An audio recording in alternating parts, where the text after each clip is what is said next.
Good evening. I'm Jonathan Capehart. Welcome to the Freedom Forum's 6th Free Expression Awards.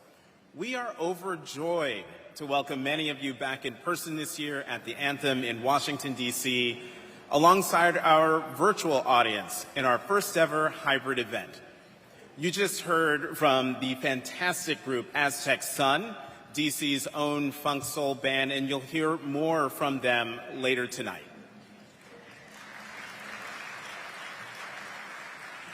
This evening, we are celebrating the power of free expression. Over the past year, we have seen that essential freedom tested, not just here in the United States, but across the world. Everyday people around the globe rose to life or death challenges, embracing the freedoms of religion, speech, press, assembly, and petition, even when their lives were endangered.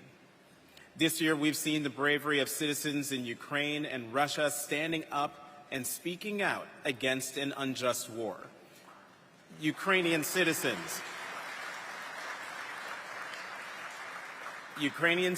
have resisted the barrage from the Russian army and continue to tell the stories from the ground through any method available.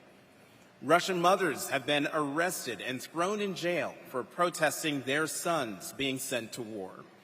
Journalists reporting the story have been killed and maimed, caught in the crossfire of a war fought with bullets, bombs, and lies. Last summer, as the Taliban retook control of Afghanistan, the Afghan people shared their stories online and in the media. They came together in the streets to protect their nation from a repressive regime. Women in particular risk their lives to both report on and protest a government that oppresses them from birth. With us tonight are journalist Fatima Husseini, who fled the Taliban's takeover of Kabul amid gunfire, tear gas, and physical assault. And award-winning broadcast journalist Sameh Mahdi, who reported on the taboo topic of violence against women in Afghanistan, among other stories, before the country fell to the Taliban.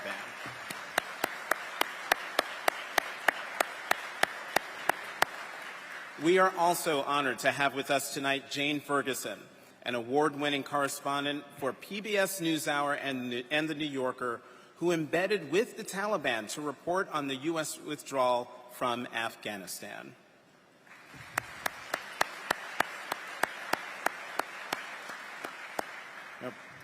Please, let's take a moment of silence to honor the people who risk imprisonment and death for standing up against repression and violence and forces that would deny them their essential freedoms. The freedom to assemble is critical for people who want to come together to march for what they believe in.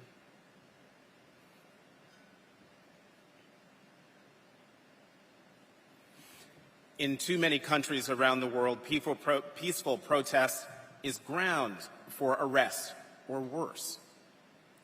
That's why it is imperative that we ensure our continued right to do so. Since the 2020 racial justice protests, lawmakers across the country have been trying to stifle the freedom of assembly through stringent new laws. During the 2021 legislative session, more than 80 anti-protest laws were introduced across 34 states. Making sure that our right to assemble and other First Amendment freedoms are protected is part of why we are gathered here tonight, so that Americans keep coming together and speaking up. The First Amendment remains as important today as it was when it was inked into existence more than 230 years ago. Tonight, we come together to celebrate how our inspiring group of honorees have used these freedoms in a modern world.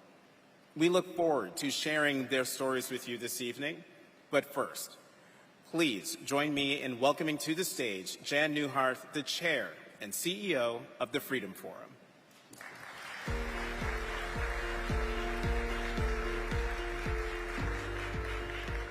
Thank you, Jonathan. We're so pleased to have you with us as our host for the evening. Welcome, friends of the Freedom Forum and the First Amendment. We have an evening that is designed to inspire and delight you with the stories of men and women who are champions of our First Amendment freedoms. For 6 years, we've had the privilege of coming together to lift up the stories of people who embody the very best of the First Amendment and free expression. The Free Expression Awards celebrate the powerful ways we can all use our freedoms of religion, speech, press, assembly, and petition to help our great nation live up to its ideals. Tonight, we'll hear the stories of 6 people who have championed First Amendment issues, uplifted others, and spurred deep discussions across the nation. Our honorees come from different regions, faiths, and lived experiences, but they all have risen to the occasion and used their First Amendment freedoms to push our country forward.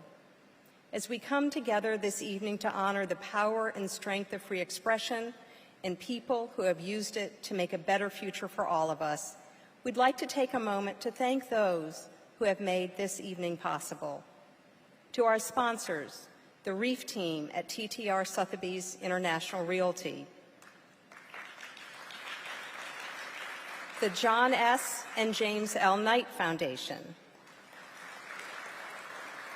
Bloomberg Philanthropies, the New York Times Company, and Stand Together Trust. To our dinner chairs, Peter Nguyen and Joe Reef. To our honorary host and steering committees, thank you. Our supporters mean everything to us. While lifting up our work, you are protecting First Amendment freedoms for all of us. Our first honoree tonight is a shining example of that model. He helped uphold the first freedom named in the First Amendment, freedom of religion. The Constitution gives each of us the ability to worship or not, as we choose. But some in this country are still fighting to live out their beliefs safely and freely. Thankfully, we can all play a role in protecting everyone's religious freedom.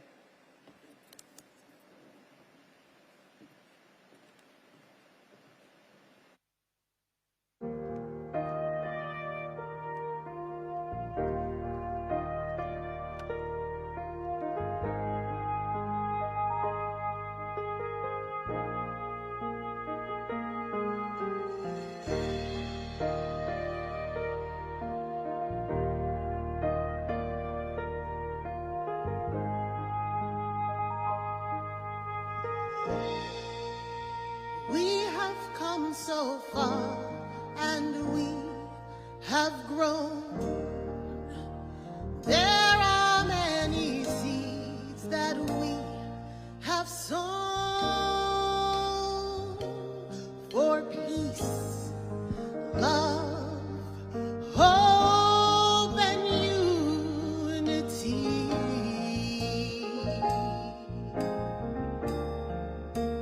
There is so much more that we must do. Many barriers yet to break through. Still so many eyes that do not see.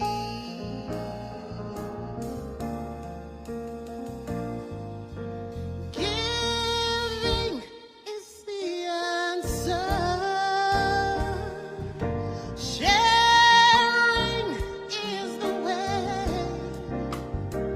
Recognize God in the eyes of the people around you. It will astound you. Love will bring us together. True and real peace we will find when we open our minds to one humankind.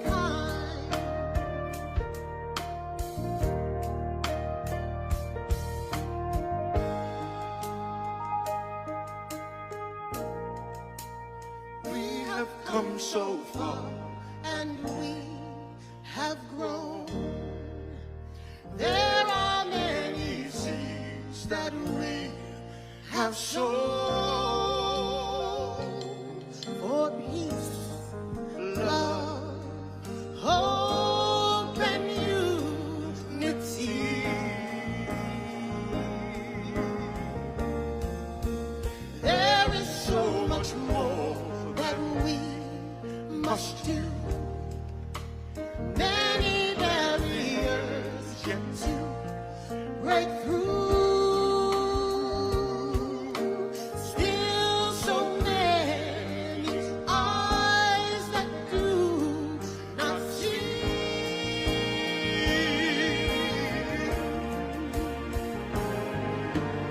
Giving is the answer. Sharing is the way. Recognize God in the eyes of the people around you. It will astound you. Love will bring us together. True peace we will find when we open our mind to one humankind.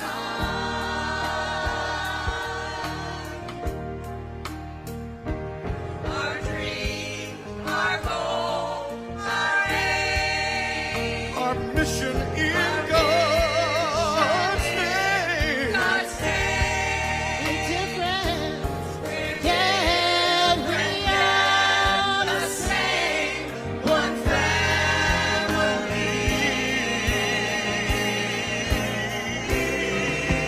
Giving is the answer. Sharing is the way. Recognize God in the eyes of the people around you. Oh, it will astound you. Yes, it will. Love will bring us together. True peace we will Peace, we're gonna find it. open our minds. When we open our mind. When we open our mind. When we open our mind. When we open our mind to one humankind.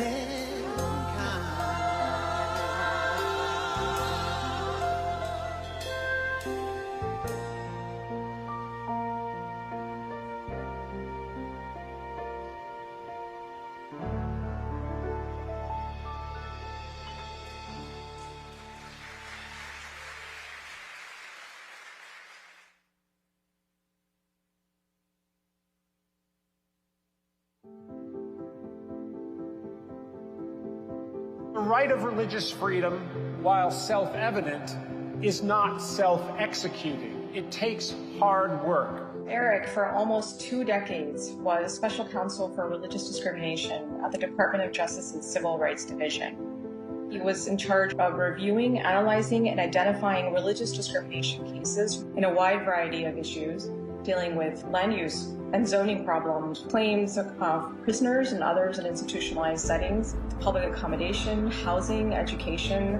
Religious liberty is the first liberty listed in the First Amendment, even before speech. And our founders recognized that religious freedom was an inalienable right, not a gift from the government. Prior to joining the Justice Department, Eric was litigation director at the Becket Fund, a place that I think really shaped the way that he approached religious liberty issues. He understands the basic premise that all religious liberty advocates do or should understand, which is that religious liberty for some is religious liberty for none. Before 9/11, Muslim religious freedom wasn't really top of mind, but the principle for me always was. And then when this principle began to be challenged, when you saw a spike in hate crimes after 9/11, and we saw mosque construction being challenged, all the other religious freedoms we're fighting for don't mean much if you can't walk down the street in peace and if you can't get together with your community to worship. It's that principle of religious freedom. It's why it's worth sending in the federal government when it's violated. It's worth my time and it's worth your time and energy to fight for this principle.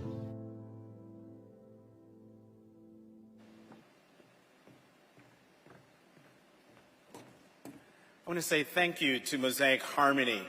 This multi-faith and multicultural community choir strives to be a place where people of all backgrounds can find acceptance, using music to inspire listeners to embrace all people. Our first honoree, Eric Trine, has devoted his career to defending the rights to religious freedom for people of all beliefs, especially those who practice minority faiths. He served for 19 years through 4 administrations in the U.S. Justice Department as Special Counsel for Religious Discrimination.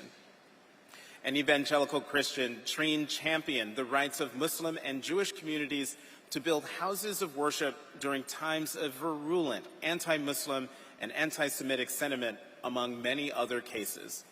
He embodies the spirit of the First Amendment, that by protecting the religious freedom rights of a few, we ensure those rights for all of us. Please welcome Eric Trine.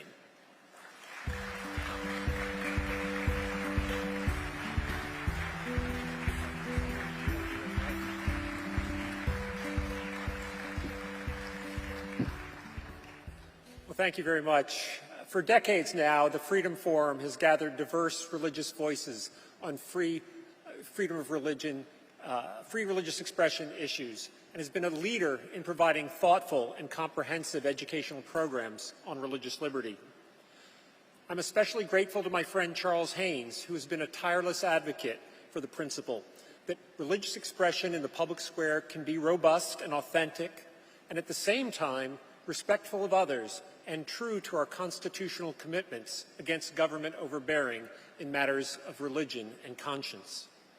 Thanks also to my wife Lucy and daughter Lucy Lee are with me tonight, and my son Will, who's studying for finals. Thanks for your support and for all the editing when my writing gets a little too legal.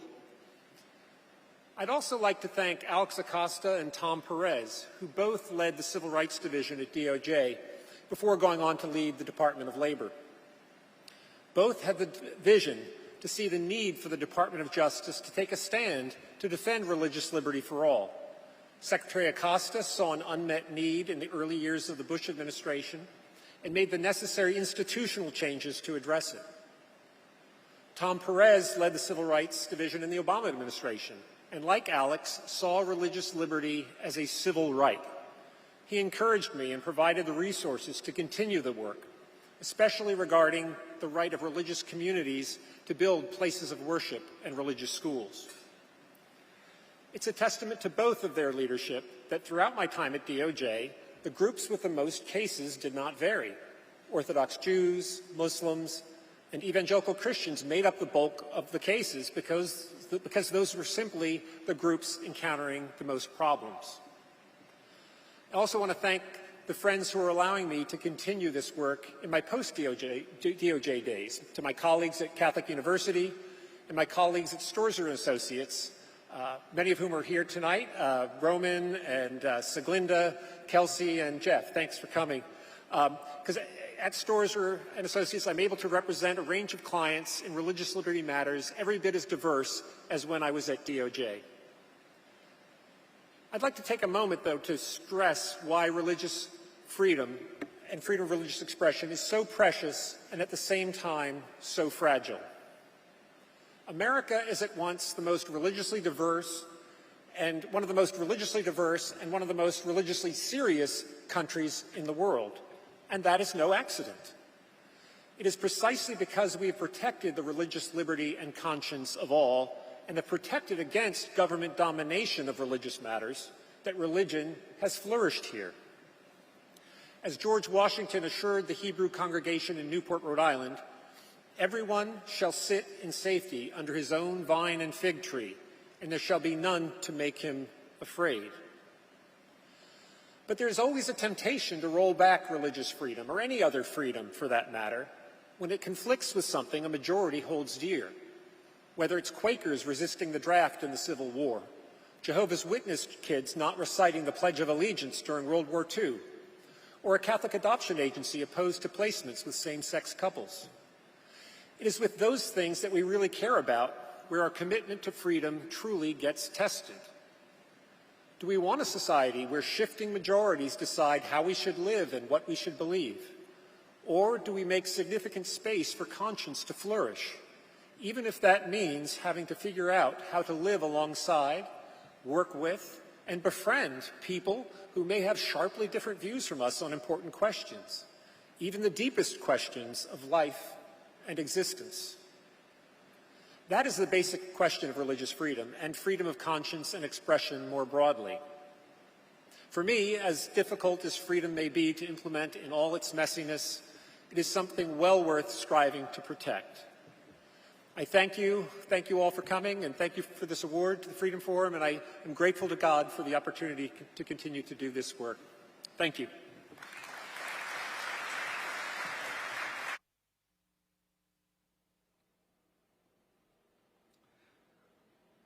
This is a poem imagining a different and better world.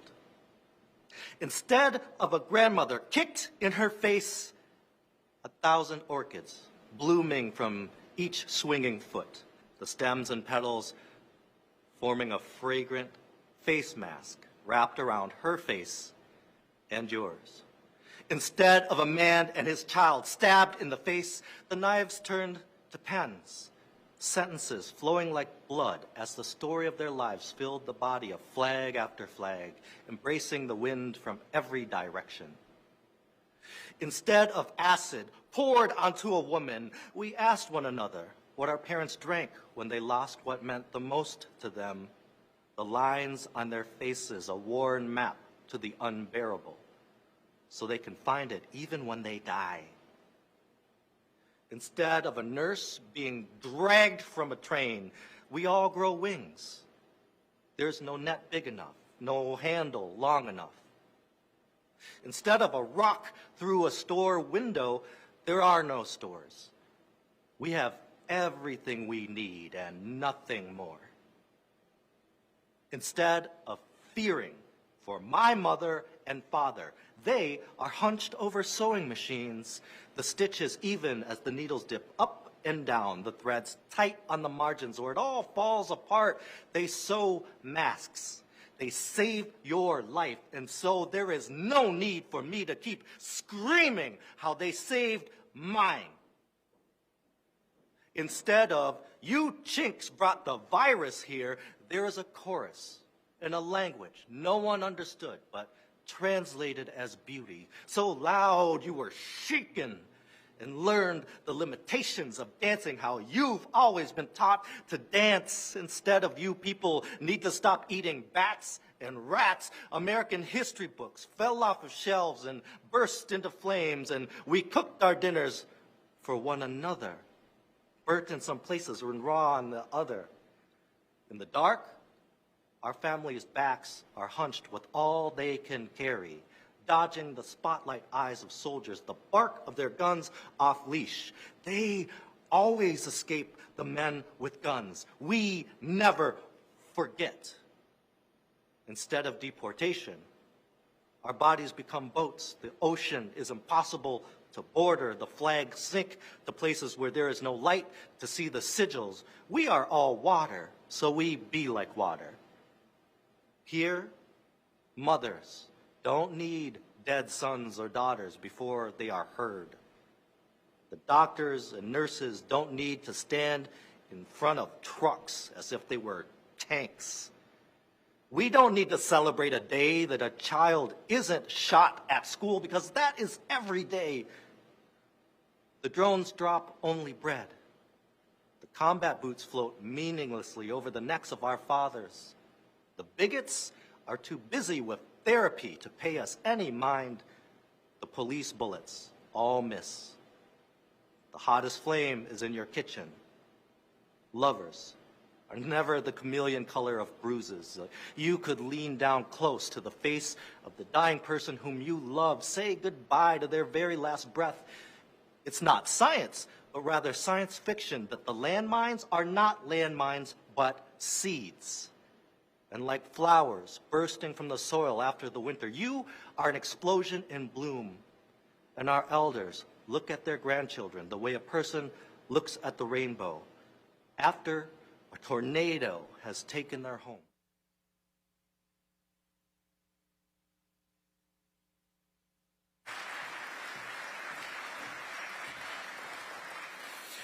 Since the onset of the pandemic, deadly attacks and hate crimes against Asian Americans and Pacific Islanders across the nation have been rising.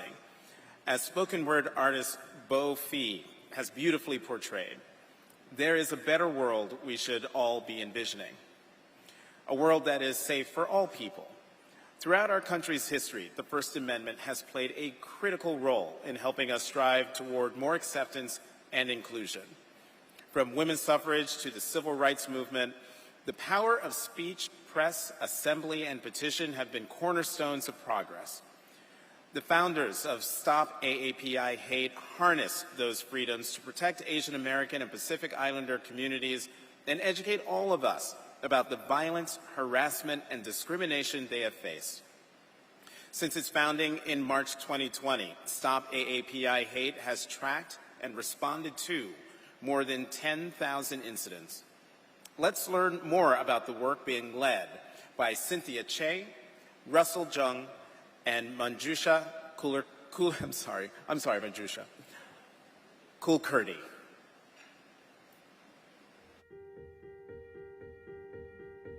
It is a growing and disturbing trend, a rise in hateful acts from slurs to physical violence against Asian Americans and people of Pacific Islander descent. A new report released by the group Stop AAPI Hate shows exactly how many hate crimes and incidents have been reported to their organization. For us to understand what the problem truly is, we need each and every person who has experienced it or who's witnessed it to share that information with us. Cynthia Che, Manjusha Kulkarni, and Dr. Russell Jung came together to create the Center Stop AAPI Hate. All of the co-founders have dedicated much of their work to combating racial bias and pushing for equity. We started Stop AAPI Hate when we started witnessing and reading about Asian Americans that were being targeted because of how COVID was being racialized. Calling it the Wuhan virus, China virus, and Kung flu really fanned the flames of hate and put people in harm's way.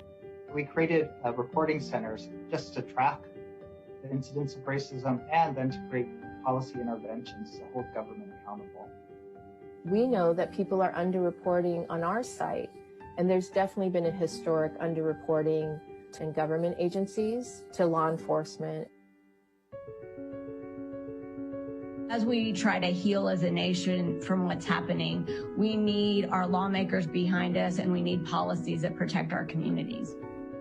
We have to interrupt the ways in which racist ideology and discrimination is allowed to persist.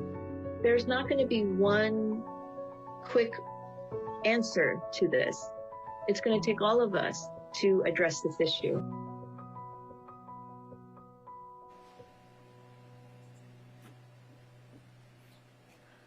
The work of Stop AAPI 8 has lifted the voices of the Asian American and Pacific Islander community, allowing people to speak out, come together, and petition for change. Please join me in welcoming the founders of Stop AAPI Hate, Cynthia Che, Russell Jung, and Manjusha Kulkarni.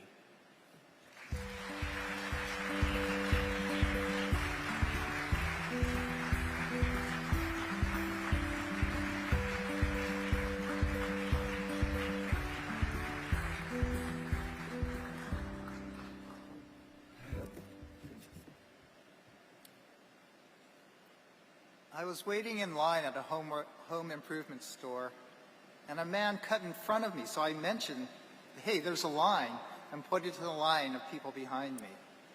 He blew up and started verbally harassing me by yelling, "Stupid effing chink, go back to the country where you came from. Do you effing speak English?" This incident was reported to Stop API Hate by a young woman in Los Angeles, along with 11,000 others from all 50 states and the District of Columbia. 11,000 incidents in less than 2 years. 11,000 includes our ummas and uppas. 11,000 includes our titas and titos. 11,000 includes our nanis and nanas.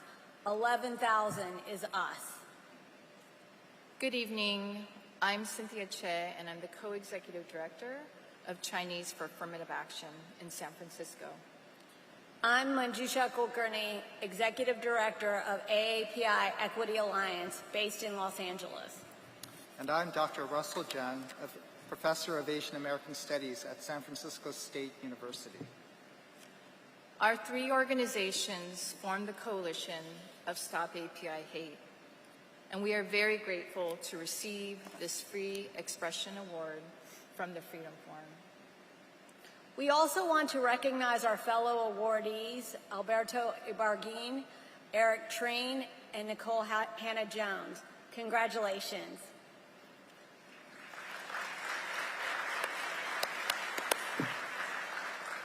We are so honored to be recognized alongside these pillars of the community. This award for Stop AAPI Hate really goes to our staff within the coalition, as well as the 11,000 Asian Americans and Pacific Islanders who shared their stories of racism with us, and the millions across the country who have stood up and spoken out against hate against AAPIs. This award is especially meaningful for us because of what the Free Expression Award represents: the defense of our freedoms of religion, speech, press, assembly, and petition. Unfortunately, Stop API Hate had to form in early 2020 because of freedoms of Asian Americans and Pacific Islanders were being denied. We saw how APIs were being scapegoated for COVID-19 and wanted to quickly respond to bias and hate directed towards us. When we launched our online reporting center, we immediately were inundated with hundreds of incidents from across the nation. Horrifying stories of children being bullied, women and other vulnerable community members of our community, including the elderly, getting harassed, largely in spaces that were open to the public. And we found in our data that 1 in 5 AAPIs have experienced such racism in the past year. That's almost 4 million cases of hate. And the truth is, hate has increased against other communities of color as well, against women, against LGBTQ communities, as well as Muslims, Jews, and other marginalized groups. Since our launch, we've issued scores of reports documenting these hate incidents and advocated for policies to address structural forms of racism. In relation to the Freedom Forum's advocacy and work, we want to share how we have seen our coalition and the broader Stop AAPI Hate movement work to maintain free expression. First, dangerous stereotypes of AAPIs being the yellow peril, the dusky peril, perpetual foreigners, and the model minority have all been weaponized to blame us for COVID-19 and target us with verbal harassment, refusal of service, in transit and in retail, workplace discrimination, and sometimes physical attacks. Sadly, it has even led to homicide in Oakland, Atlanta, Indianapolis, New York, and Albuquerque. Through Stop AAPI Hate's work, we've succeeded in changing the narrative and scrambling those stereotypes. By documenting the pervasive extent of anti-AAPI hate, we've demonstrated that Asian Americans and Pacific Islanders are not the model minority, but rather communities of color getting racially profiled. in uplifting the connections between the political rhetoric and of the China virus and exclusionary policies like the China Initiative and mass deportations of Southeast Asians, we've revealed how the current surge of racism is institutionalized and not simply limited to interpersonal attacks based on individual acts of prejudice. We and our partners have succeeded in securing investments that actually make our community safer in California and in New York, investments that serve as a model. And in doing so, we dismantle the notion that we are perpetual foreigners who don't belong, but rather engage members of society fighting and advocating for racial justice for all. Another way our work at Stop API Hate intersects with the Freedom Forum is our No Place for Hate agenda in California. Our data shows that over 2/3 of hate incidents involve harassment. Women make up 60% of our respondents, and a vast majority are not crimes and are therefore not hate crimes.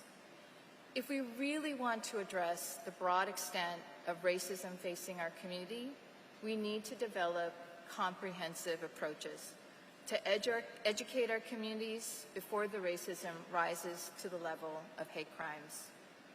Our No Place for Hate agenda takes a public health approach to addressing racism and recognizes that street harassment harms all of us.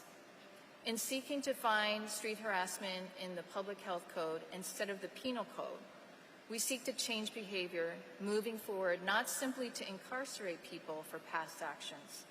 Instead, we're calling on our government institutions to educate our communities on the traumatizing effects of street harassment. The fear that API women face on the streets, on public transit, and on businesses open to the public is now the norm. Our community is facing collective racial trauma that prevents us from enjoying freedom to move about freely, to attend classes, to go to work, to feed our families and care for our children and our seniors, to experience self-actualization. Our bills thus aim to restore the freedom that all of us should have, the freedom from fear, the freedom just to work and live in the United States. One final way our work engages in that of the Freedom Forums is our initiative for educational equity and ethnic studies. The current anti-critical race theory movement is a serious challenge to our freedom to think critically, our freedom to engage and debate the issues of the day, and even teachers' freedom of speech within the classroom.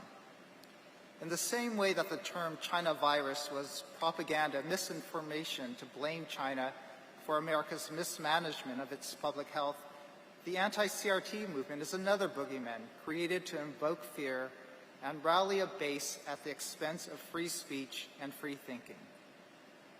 In contrast, we at Stop API Hate are promoting truth in our schools, freedom in our thinking, and ethnic studies as a curricular requirement.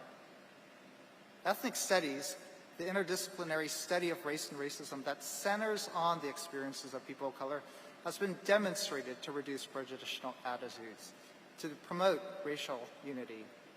It's an evidence-based pedagogy to raise the academic performance of our students of color and to address racial bullying. Rather than avoiding issues of race that may discomfort a few students, ethnic studies tackles them head-on so that our narratives can be shared. To conclude, we want to again state how honored we are to receive this award. In seeking to build a multiracial movement for justice and equity, we at Stop AAPI Hate are proud to stand alongside tonight's honorees and the Freedom Forum.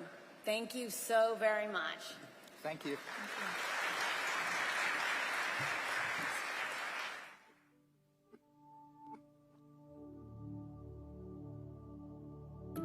Well, Al Newhart thought big. He did big. Someone who took risks. He was a free spirit, and he was deeply dedicated to serving the public good through free expression. He was the essence of the First Amendment. It's just a true American dream and story of perseverance. As this young boy growing up in South Dakota poor, his first career move was a failure. Sodak Sports, my first venture in entrepreneurship, we were belly up after 2 years. Once you picked yourself up off the floor, it's not too tough after that to take a risk because you know you've survived one, and so you're less reluctant to do it again. And I think that's why he was willing to take the risk with USA Today. Staffing USA Today from scratch offered a unique opportunity to prove that a diverse workforce could indeed be built and that it would work just fine. So Al, to his core, believed in equality for all people. His dad died when he was 2, so his mom raised them. That really instilled in him a sense of equality. He saw his mom working really hard to support him and his brother and earning less than men who were doing the same work. That burned in his heart through his whole life. My style is not to attract people like myself. My style is to attract a good mix of men and women with diversified backgrounds and interests and philosophies. If you are building the nation's newspaper, you want it to reflect the nation. You can't properly serve the community that you're reporting on the news to if you have white men, making the editorial decisions. And there was a lot of lip service of newspaper companies that they wanted to be more diversity, but can't find anybody qualified. And with him, there was no but. So we're going to do it. When I first started, I was at awe at the number of women that were at the top levels within Gannett and USA Today, like Madeline Jennings.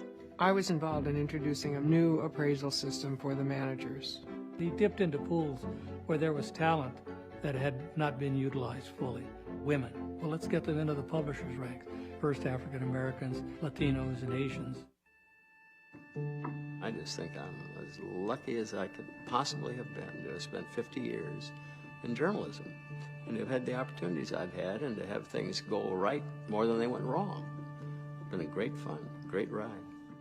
He lived life to the fullest. He dreamed of big things. They dared him to do it, and he did it. He was always someone reaching out for more, and I love that about him. He didn't tell people what to do. He told them what he expected of them and created an environment and opportunities for them to succeed. Whether it's the way he ran the newspapers, whether it's the impact of the Freedom Forum, keep your eye on the long-term goal of what you'd like to achieve. He was powerful and he was positive. He touched so many different people's lives in so many different ways. To me, he was just Papa. A free spirit can help us get the most out of life at any age and under any circumstances. We simply must dream and dare and do.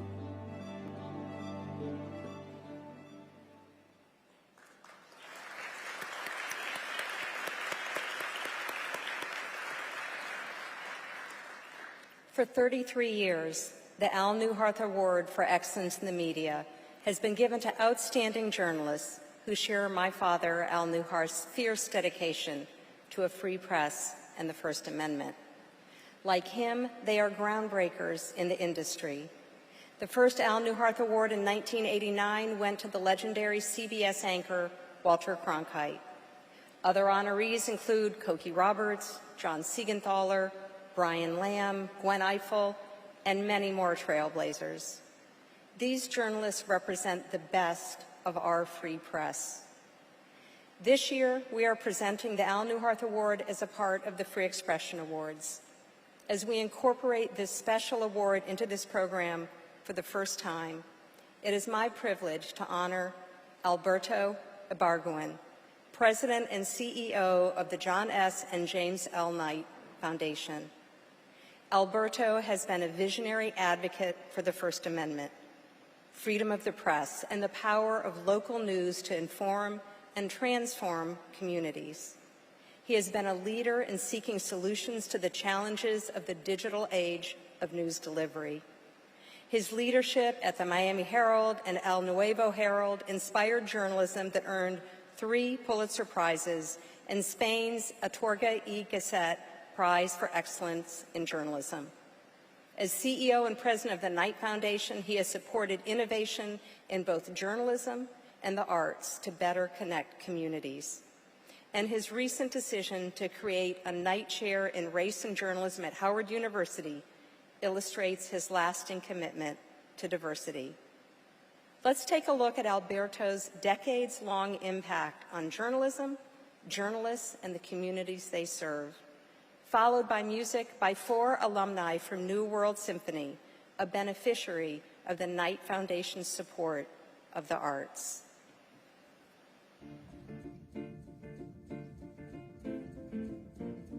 You cannot have a functioning democracy without an informed citizenry. Alberto Ibarraguen is one of the most influential figures, some would say the most influential figure in journalism today. In the forefront of a movement to totally reshape the journalism profession, to adapt it to the new realities of the digital age. He's also a towering figure in the global press freedom movement. For his work in protecting journalists in the Americas, he won and he received a Cabot citation from Columbia University. He has been a mentor as well as a trailblazer and a role model for so many, not only as president and CEO of the Knight Foundation, but long, long before that. Alberto was a Peace Corps volunteer in the Amazon, turned legal aid lawyer, banker, then publisher of the Miami Herald, El Nuevo Herald. Under his leadership, the Miami Herald won 3 Pulitzer Prizes. Still, he wanted to be of greater service. By reinventing the Knight Foundation, Alberto helped reinvent the news. If you don't experiment, you can wave your future goodbye. Alberto is also a major supporter and funder and cheerleader for journalistic innovation, to create new techniques and new business models for the news media to better serve the public. As a foundation rooted in 26 different local American communities, we decided to double down on our investment in local news, $300 million, where the distance between reporter and news consumer is the shortest. Local builds trust because we are close enough to feel connected. Your path is made by walking with an open mind, the will to change, and remembering the true North Star of journalism, the fair, accurate, contextual search for truth.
It is with great pleasure that I present the Al Neuharth Award for Excellence in the Media to Alberto Ibarraguen. Alberto.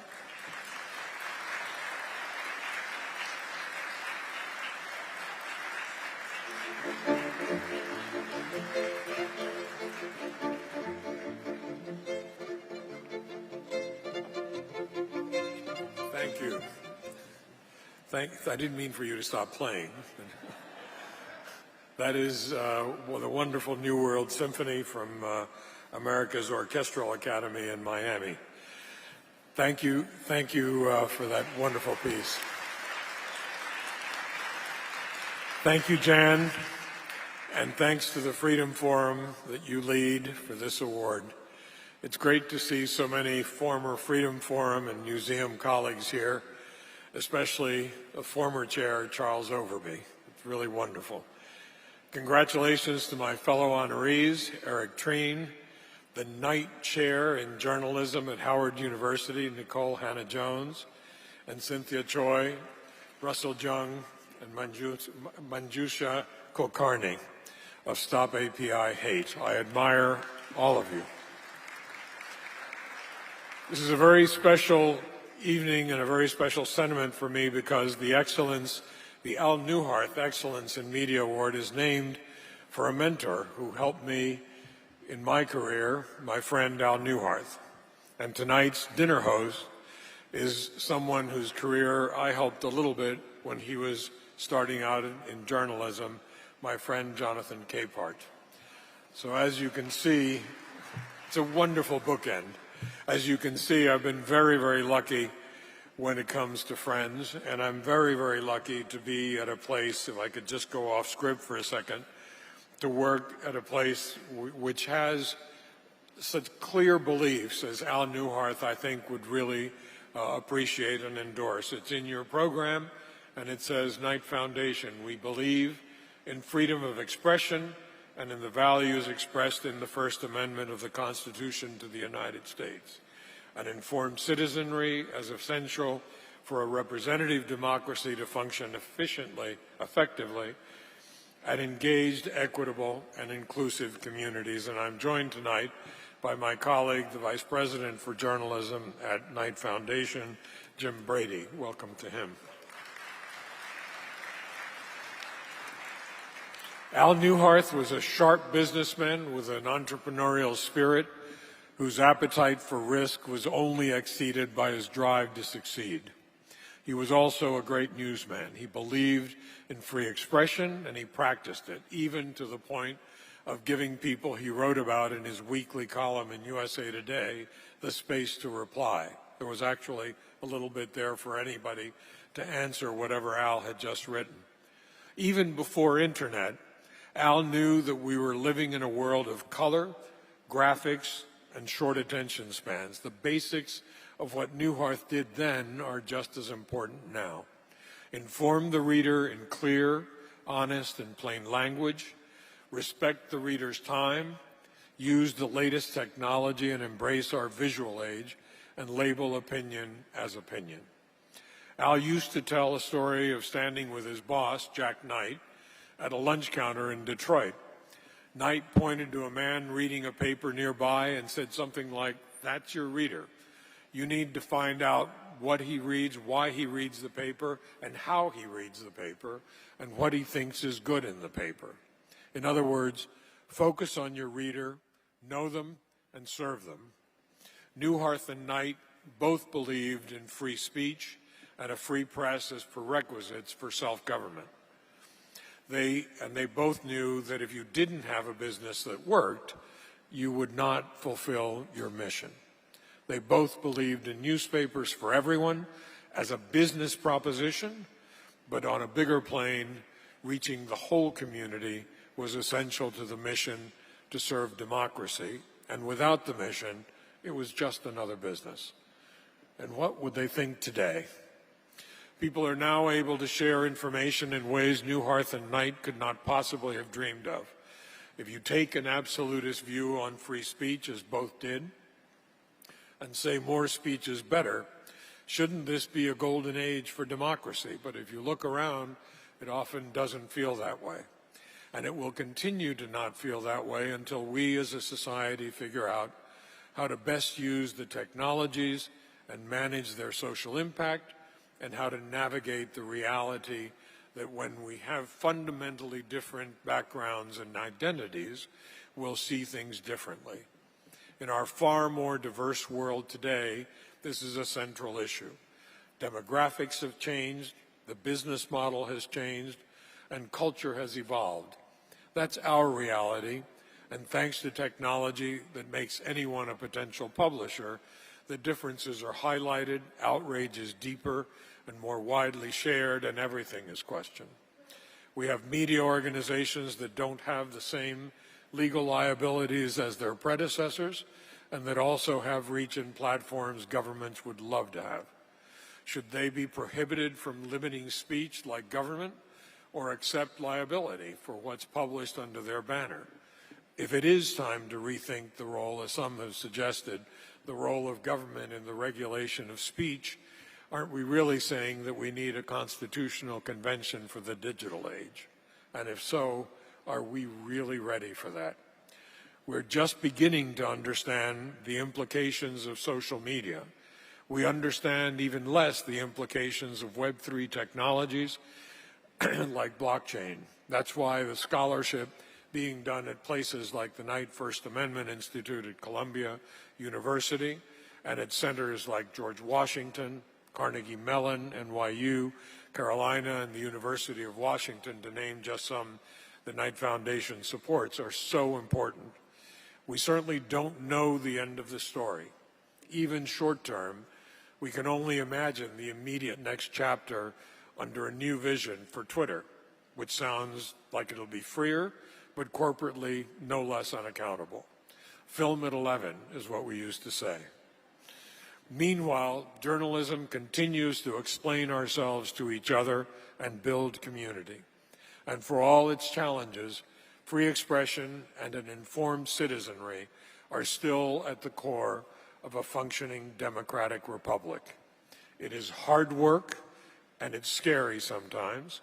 It will require Neuharth levels of ambition, drive, and innovation, but it is work worth doing because it is essential for the system we have, and a system of broad community consensus through a democratic process is still the best hope in history. Thank you.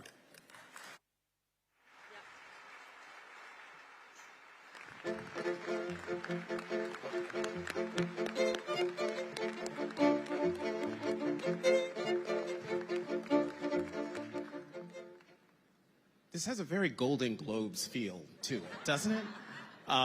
Thank you, Alberto. Congratulations. And I'm going to go off script for a minute because Alberto has been a mentor of mine my entire career. He didn't just give me a few little pieces of advice here and there. I've gone to him for every major decision I have had to make in my career, every last one of them.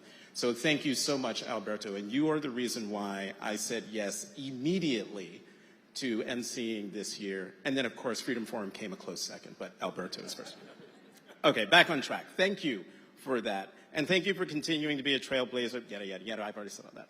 Tonight, we are celebrating free expression in many forms, from religion and the press to the spoken word and music. The First Amendment also protects comedy, from parody and satire to cartoons and stand-up. From George Carlin to Michelle Wolf, remember her at the White House Correspondents' Dinner? And Dave Chappelle, comedians have pushed the boundaries of free speech, opening the door to tough conversations and uncontrollable laughter. Tonight, we are joined by comedian Jordan Klepper, best known for his work on The Daily Show. Klepper has traveled the country profiling activists on the front lines of America's most contentious battles, from immigration to gun rights. He has hosted his own talk show, I was a guest on it once, and 2 documentaries on Comedy Central, and commands millions of views on YouTube. He is the co-host of the podcast Kasich and Klepper, where he and former Ohio Governor John Kasich find common ground through conversation. So, please join me in welcoming to the stage Jordan Klepper.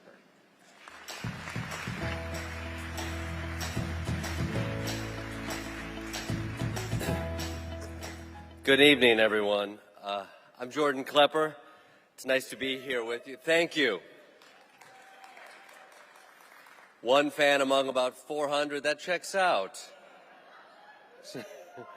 It's nice to be here with you during one of my 4 good days between Trump rallies. Thank you.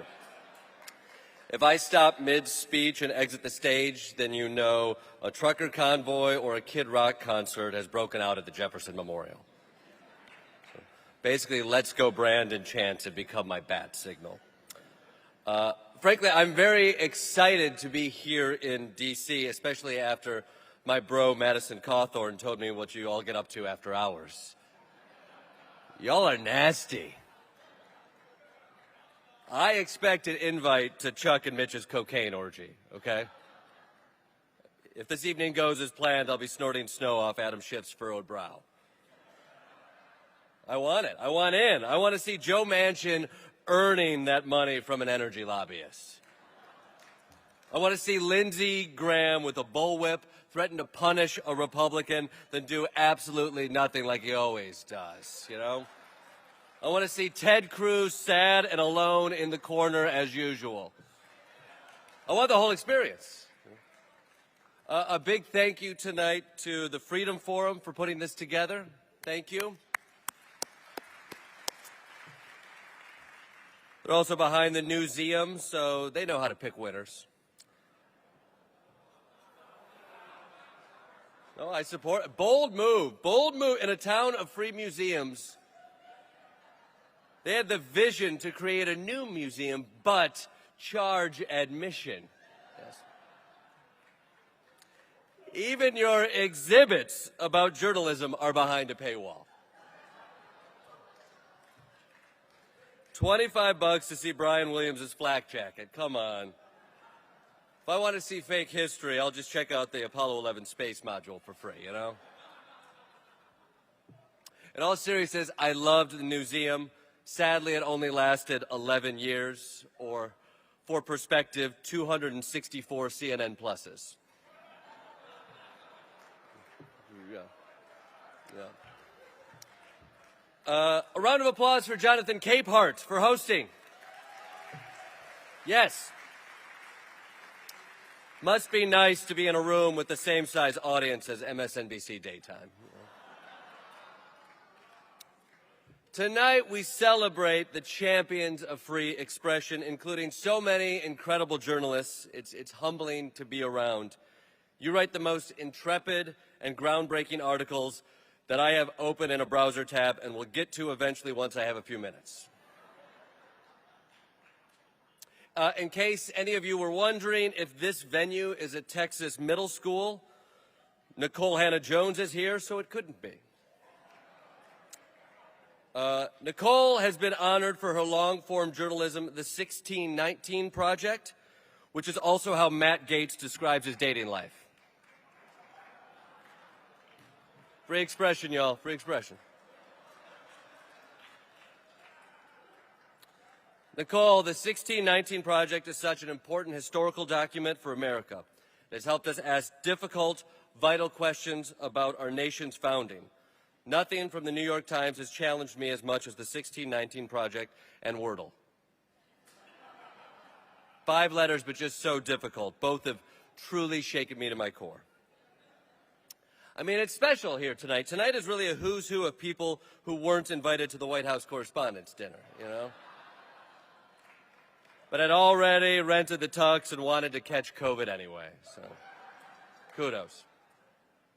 Joe Biden, that poor guy, in a couple days, boy, he's going to get roasted 2 nights from now at the White House Correspondents' Dinner. I feel for Joe.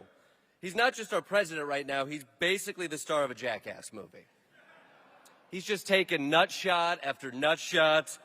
Inflation, supply chain, Ukraine war, gas prices. And like Jackass, he's getting hit in the nads by his friends. The left thinks he's not left enough. Moderates want him to be more bipartisan. The right don't think he's a legitimate president. Joe doesn't want this. He wants to eat at OK Corral at 4:30, fall asleep in front of the TV, and wake up confused that Jeopardy's being hosted by Blossom. That's what he wants.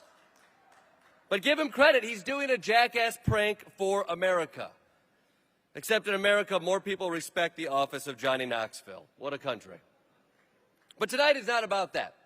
Tonight is about celebrating something that makes this country great, the First Amendment, which is my favorite amendment.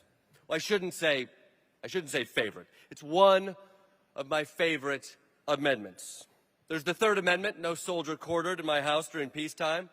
Got a 2-bedroom and a kid in New York City. Wouldn't work really well. 21st Amendment, getting rid of prohibition. That's the Let's Fucking Party Amendment. That's a good one. 13th Amendment, obviously very important. No slavery. More important than the Booze Amendment, clearly. The 25th Amendment, okay, kick out a president. We've never used that one, but it's like that dusty fire extinguisher you have in the hallway. It's good to know it's there when the house is burning all around you. But the First Amendment is definitely in my top 5. I guess there's also the 8th, which is cruel and unusual punishment. Women voting is the 19th. The 5th, I've used that one a couple. Let's just say it's in my top 10. The First Amendment is in my top 10, and there is nothing better than celebrating the First Amendment in a crowded theater. But hey, we're vaxxed, and we all know there's no variant strong enough to stop the allure of public adulation. But it's a complicated time for free expression. People are nervous about Elon Musk, who's taking over Twitter. Now, when asked about the important role social media companies play in affecting a nation's discourse, Elon replied with a meme of a dog boner. So, I feel confident he's got this. You know, we laugh, but dog boner is currently leading by 5 points in his Florida Republican primary. So, I think he's going to pull it out. But that's our country. That's our country, and I celebrate it. I support the right to teach students about racism in schools. I also support the rights of folks at MAGA rallies to shout, "Klepper's a bitch," while I interview a man in a Viking helmet. You take the good, and you take the bad. But let's not kid ourselves. We are seeing some scary trends across the country. In the last 9 months, school districts in 26 states have banned over 1,000 books. Which is frightening. And frankly, as a father of a 1.5-year-old, I can tell you they are banning the wrong books. My small child holds me hostage every single night asking for the same books over and over. And frankly, they are a danger. And I'm talking about The Very Hungry Caterpillar. Ban that book. It just rewards gluttony. Eat a bunch of shit, cupcakes, sausages, and then you look fabulous. What? That's not a message. If we had guts, The Very Hungry Caterpillar would have a sit down with his cardiologist and radically change his diet. Life has consequences. Also, surprise, that book is about transitioning. He turns into a butterfly. I don't know how Ron DeSantis missed it. Give a mouse a cookie, ban it. It is a far-right anti-welfare state parable. It reads like a Tucker Carlson monologue. Give a mouse a cookie. He's going to want a glass of milk. Give him a glass of milk. He's going to want paid parental leave. Give him paid parental leave, and he's going to want clean heroin needles to give his cousin coming over the border illegally from Guatemala. We are reading our children a Fox primetime schedule. I recently went to CPAC, and the refrain I kept hearing there was about the woke wars and about cancel culture, and they kept saying, "You can't say anything anymore." While advocating for the Don't Say Gay bill, they were bemoaning limitations to speech. You can't say anything anymore. You can't even say his and hers sinks anymore. But here's my theory. We may have freedom of speech, but that doesn't make us very good with words. People say can't when they actually mean maybe shouldn't. Like, don't picture a Twitter mob with pitchforks saying, "You can't say that." Picture a sweet old lady saying, "Maybe you shouldn't say that." Because sometimes it's his and his sinks, or hers and hers sinks, or they and their sinks, or just her sinks. And all those are fine and equal in society. So how about we just say sinks? Think of the time we would save not arguing. But again, it's not you can't say his and hers. It's maybe you shouldn't. Because if this country would just replace our internal, angry, wounded voice with the voice of a sweet, old teacher lady, we'd have a kinder nation and Elizabeth Warren as president. But joking aside, what we have in this country is truly special. And the backbone are the people in this room, exercising their First Amendment freedoms and advocating for others. I recently got back from a trip to Hungary, and I saw firsthand what happens in a country where a free press truly doesn't exist. The opposition candidate in their national election only got 5 minutes of airtime total on TV for the entire campaign. 5 minutes in 4 years. In America, there are empty podiums that get more airtime than that.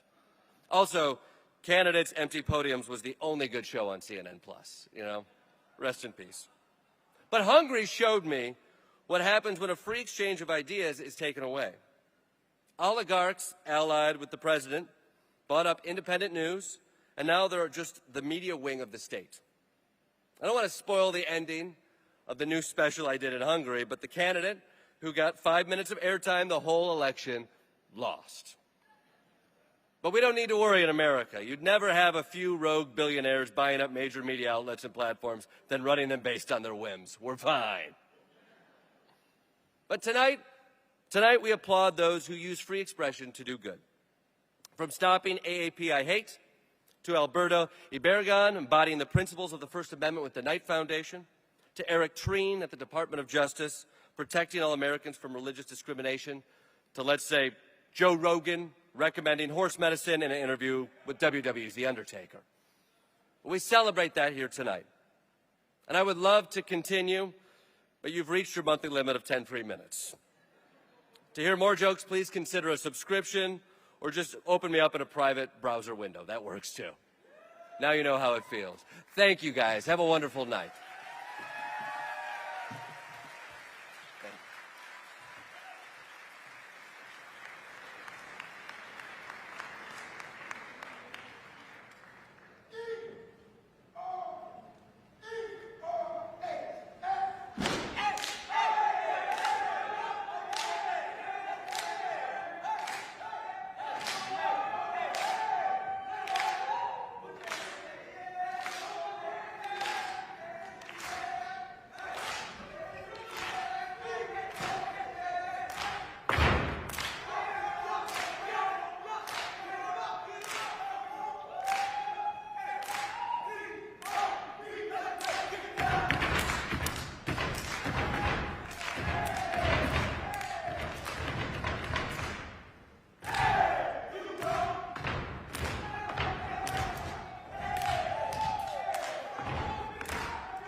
don't know about you, but I think my back went out in a few of those moves. Wow. And being backstage, it was like several earthquakes.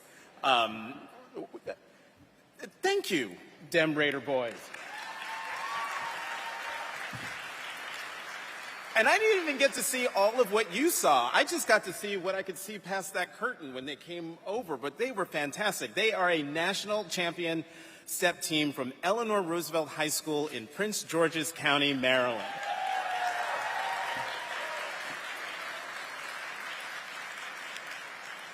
Now, for some of y'all who don't know, stepping is a Black American tradition rooted in African ancestry and practiced in a variety of settings, including churches, fraternities, sororities, and galas in Washington, D.C. Our next honoree has endured censorship and backlash for her work exploring the legacy of slavery in the United States. This disturbing trend of shouting down and chilling speech is rising in our country, especially in academia. Standing up and speaking out against powerful forces that attempt to silence you takes tremendous courage. Pulitzer Prize-winning journalist Nikole Hannah-Jones did just that when her spectacular 1619 project created backlash throughout the nation, including her initially being denied tenure at her alma mater, the University of North Carolina at Chapel Hill. Hannah-Jones used her platform to take a stand and shine a spotlight on Black faculty and faculty from other underrepresented groups across the country who have seen their opportunities stifled. Let's hear more about Nikole Hannah-Jones's incredible work.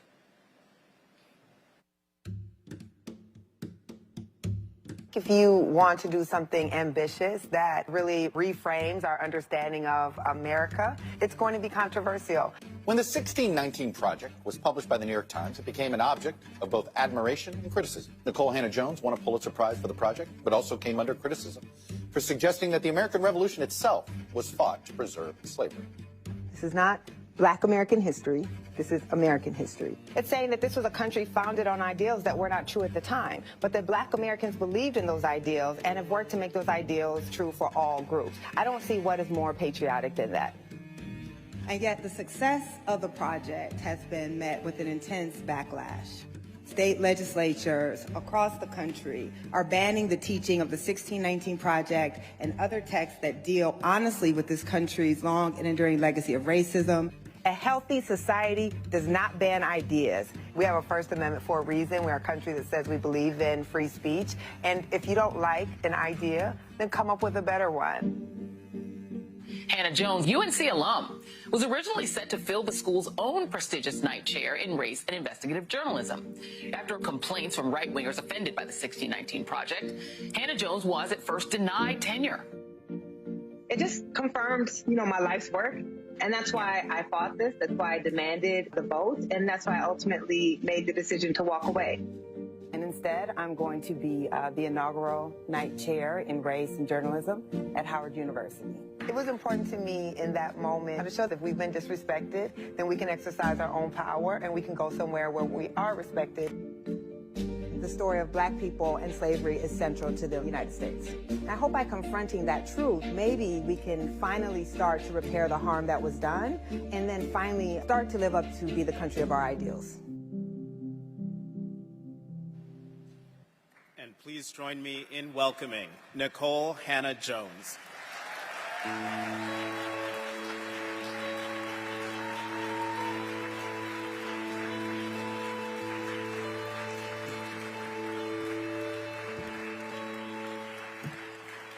Good evening. I said good evening. Thank you. I'm so very grateful to be here with you all tonight. I would first like to thank the Freedom Forum for this honor, as well as the other honorees, Eric Trine, the leaders of Stop AAPI Hate, and Alberto, who has long supported my work in trying to build journalism institutions that help our field represent the multiracial nation that we are and to train journalists to hold power accountable. I'd like to thank my editors and colleagues at the New York Times, especially Dean Baquet, Jake Silverstein, and Elena Silverman, and our new editor, Joe Kahn, for providing me with the platform and support to do the most important journalism of my career. The Freedom Forum has long fought to protect our First Amendment rights, and I cannot think of a time in my adult life that this work has been more important than it is now. While we gather to recognize and honor those who work on behalf of a more open, informed, and free society, free speech in this country is under attack. The plague of anti-history laws and book bans that seek to stifle discussions and teachings that conservatives deem unpatriotic and divisive make it challenging to teach an accurate rendering of American history, and particularly target those who are already marginalized in our society. Our work at the New York Times with the 1619 Project has been targeted by some of the most powerful people in the nation, including the former President of the United States, the former Secretary of State, and some of our most influential lawmakers, such as Senators Tom Cotton and Mitch McConnell, who have attempted to use the power of the federal government to legislate against the teaching of this work of American journalism. As of right now, at least 38 states have passed or are considering banning the teaching of what they call critical race theory, but is really the teaching of history and anti-racism. And many of those states seek to prohibit the teaching of the 1619 Project specifically.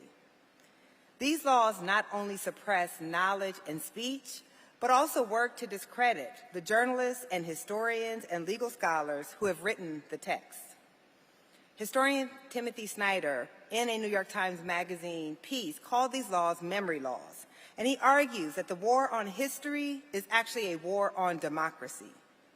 These acts of censorship are already paving the way for other regressive policies and the contraction of rights for marginalized people, because books and banning of ideas, book bans and the banning of ideas legitimize other forms of intolerance.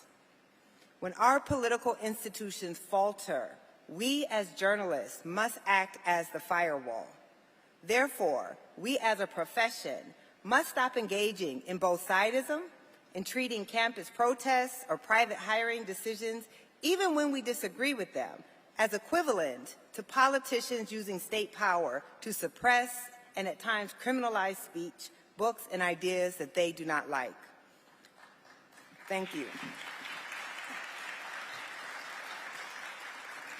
Because the truth is, one of these things is an exercise of free speech, and the other seeks to prohibit it. Too often, we in the media, in our attempts to appear balanced, or maybe, as I sadly believe is too often the case, as a reflection of the views of the journalists and editors in newsrooms, are legitimizing these bills and laws by acting as if they represent just one side of two political extremes. Journalism is not about false balance and equivalency, but about seeking accuracy and truth as best as we can discern. And the truth is, as uncomfortable as it may seem to some of us in this room, one political party is seeking to use the law to constrain or limit free speech in public education. PEN America is tracking more than 300 Republican-sponsored laws that they call educational gag orders, and the organization has issued a report detailing more than 1,500 instances of individual books being banned across our country. To cover these laws as partisan is not in fact engaging in partisanship. It is engaging in truth-telling. Debate is healthy, critique is healthy, but healthy societies do not ban books, and they do not.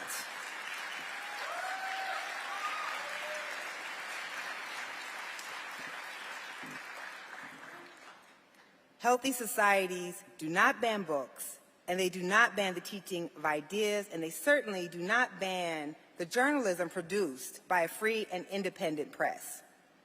We must stop treating what is happening as simply politics as usual. It is not. We are in a very dangerous moment in our nation right now. My own debacle at the University of North Carolina at Chapel Hill, where the Board of Trustees engaged in viewpoint discrimination against me due to the nature of my work and what they perceived as my political views demonstrates the dangerous politicization of learning that is not just targeting K-12, but higher education as well, and that sets a dangerous precedent as democracies in decline first target universities, journalists, and writers. It was in response to this infringement on my free speech and growing suppression efforts across college campuses that I ultimately declined tenure at the University of North Carolina and decided instead to come to the Howard University right here in Washington, D.C.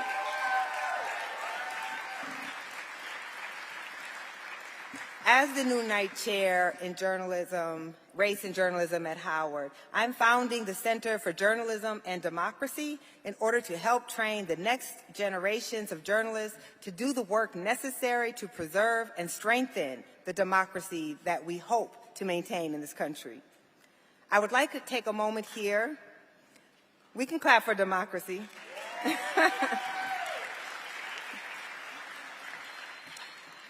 I would like to take a moment here to thank Dr. Wayne Frederick, the president of Howard University, for providing me an academic home and supporting my vision to build this unprecedented center at the Mecca. I want to be clear. I'm not neutral when it comes to our freedoms and our rights. I've been personally targeted by conservatives, including most recently in the confirmation hearing for the first Black woman Supreme Court Justice. I have undergone a years-long effort to discredit the 1619 Project and to discredit me as a journalist. But silence in the face of these efforts, as isolating and challenging as speaking out may be, is not an option in the times that we're in. That is why my public statement about why I was not accepting tenure at UNC said that I refuse. And I'm calling on everyone in this room to refuse as well. To refuse to treat what's happening as politics as usual, to refuse to be silent as free speech is being attacked and rights are being eroded, and to refuse to submit to the rising intolerance in our beautiful multiracial nation. Neutrality in the face of repression is not an option. We must refuse and stand up for an open and tolerant society and the democratic institutions that allow us all to flourish and us all to be free. So I thank you again for this tremendous honor and for all of those in this room and beyond fighting for the right of every American to have free expression in a free society. Thank you very much.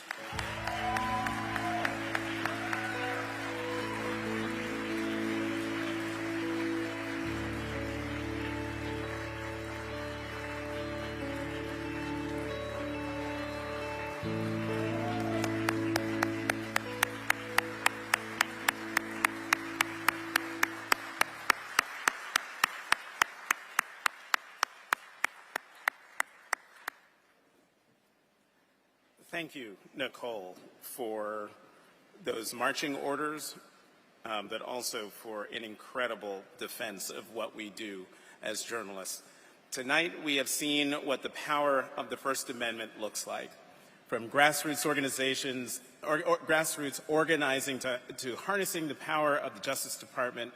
Free expression takes many forms. It is never too early or too late to embrace our First Amendment freedoms and use them to create a better future for all of us.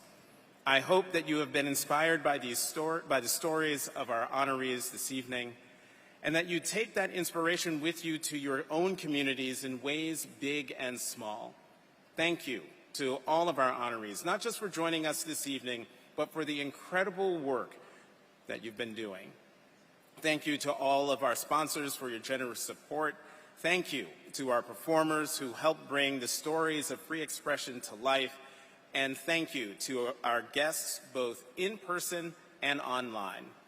The Freedom Forum appreciates all you do to support its mission of fostering First Amendment freedoms for all.